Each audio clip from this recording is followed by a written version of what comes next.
Assalamualaikum warahmatullahi wabarakatuh. Yang terhormat Ibu Restu Wahyu Wibawati, STRKes, selaku dosen pengampu, serta teman-teman semuanya.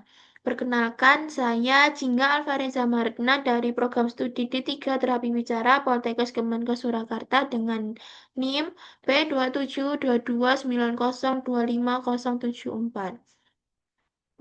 Pada kesempatan ini saya akan mempresentasikan karya tulis ilmiah saya yang berjudul Efektivitas Terapi Kelompok dan Terapi Individu dalam Meningkatkan Keterampilan Komunikasi pada Anak dengan Gangguan Bahasa. Selanjutnya ada pun daftar isi. Yang pertama, bab 1 pendahuluan. Bab 2 tinjauan pustaka dan yang terakhir bab 3 kesimpulan. Bab 1 pendahuluan. Yang pertama ada latar belakang. Terapi bicara membantu individu dengan gangguan komunikasi seperti bahasa, suara, kelancaran. Jadi, terapi bicara itu merupakan suatu intervensi yang dirancang untuk membantu individu yang mengalami gangguan komunikasi, baik dari aspek bahasa, suara, maupun kelancaran berbicaranya.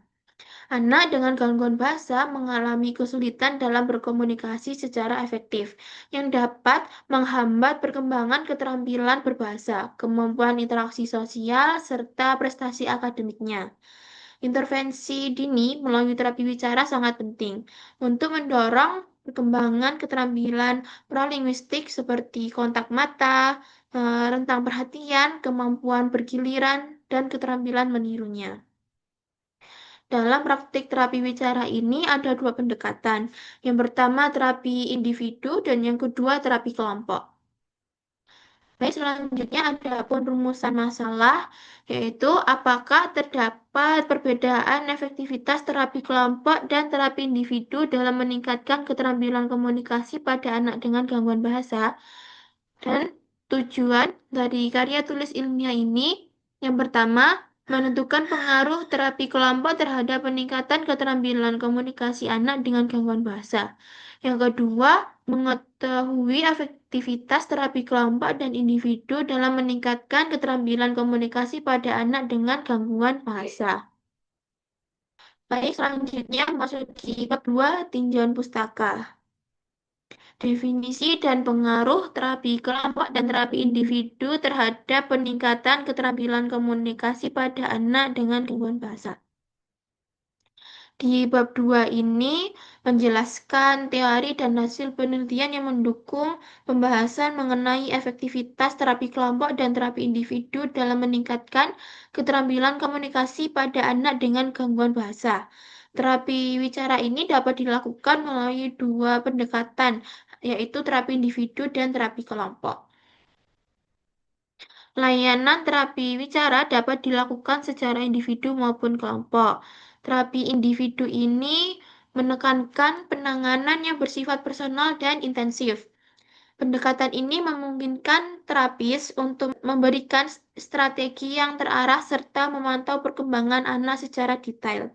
Metode ini dianggap lebih tepat karena dianggap lebih tepat untuk anak dengan gangguan bahasa yang berat karena fokus intervensinya langsung pada area kesulitan spesifik anak.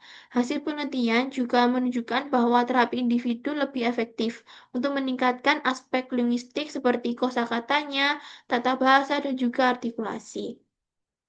Sedangkan terapi kelompok melibatkan beberapa anak dalam satu sesi bersama seseorang atau lebih terapis bicara, dengan tujuan mengembangkan kemampuan bahasa dan keterampilan sosial melalui interaksi antar teman sebaya.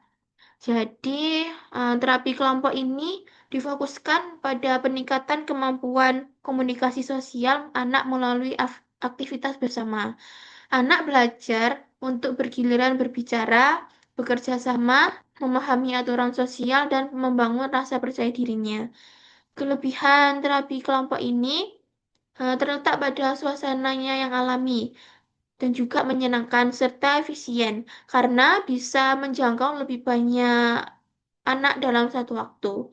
Namun karena dilakukannya bersama, perhatian terhadap kebutuhan tiap anak itu tidak sedetail seperti terapi individu. Baik, selanjutnya bab 3 kesimpulan. Kesimpulan dari karya tulis ilmiah ini, terapi bicara sangat berperan penting dalam meningkatkan kemampuan komunikasi anak dengan gangguan bahasa. Kedua pendekatan yaitu terapi individu dan juga terapi kelompok itu sama-sama efektif, namun memiliki keunggulan yang berbeda. Terapi individu ini lebih fokus pada peningkatan kemampuan linguistik seperti kosakata, tata bahasa, dan juga artikulasi. Sedangkan terapi kelompok menekankan pengembangan keterampilan sosial, kemampuan bergiliran berbicara, dan rasa percaya diri pada anak. Kedua metode ini memberikan hasil yang optimal apabila dilaksanakan secara konsisten dan didukung oleh peran kedua orang tua serta lingkungan sekitarnya. Baik, mungkin cukup sampai di sini presentasi karya tulis ilmiah saya yang berjudul Efektivitas Terapi Kelompok dan Terapi Individu dalam Meningkatkan Keterampilan Komunikasi pada Anak dengan Gangguan Bahasa.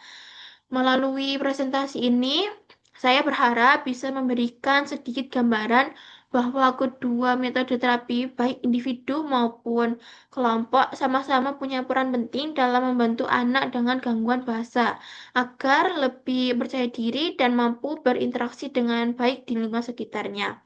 Saya juga mengucapkan terima kasih kepada Ibu Restu Wahyu Wibawati, STRK selaku dosen pengampu, dan saya juga terima kasih kepada teman-teman yang sudah menyimak dan meluangkan waktunya untuk mendengarkan presentasi saya hari ini. Semoga apa yang saya sampaikan bisa bermanfaat dan menambah wawasan kita semuanya tentang pentingnya terapi bicara bagi anak dengan gangguan bahasa. Sekian dari saya, mohon maaf apabila ada kesalahan dalam penyampaian. Wassalamualaikum warahmatullahi wabarakatuh.